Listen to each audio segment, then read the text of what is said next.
Sometimes the question is asked, why should the church be involved in environmental challenge and environmental controversies?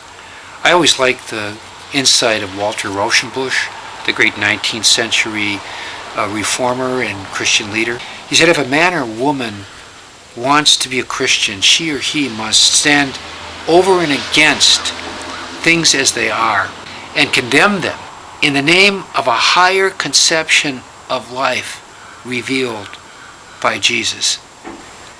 In that respect, I believe the environmental crisis that we are now involved in is a great tipping point in the church's own evolution of its self-understanding.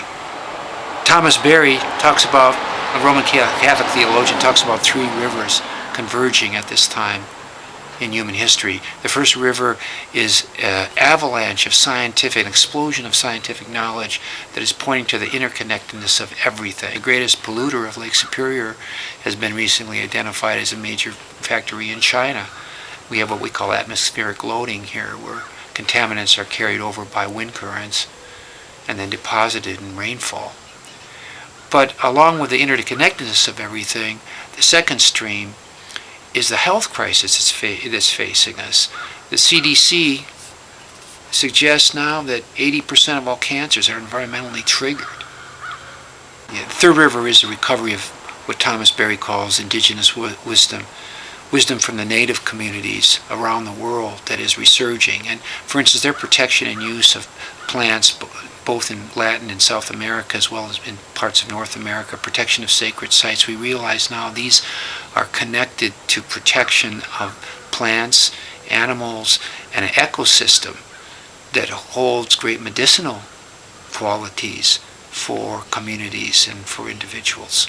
So these rivers are coming together, and it is a historic time, a tipping moment, tipping point. Church needs to be here. The Native American community have been a partner with us from the very beginning on every one of our projects.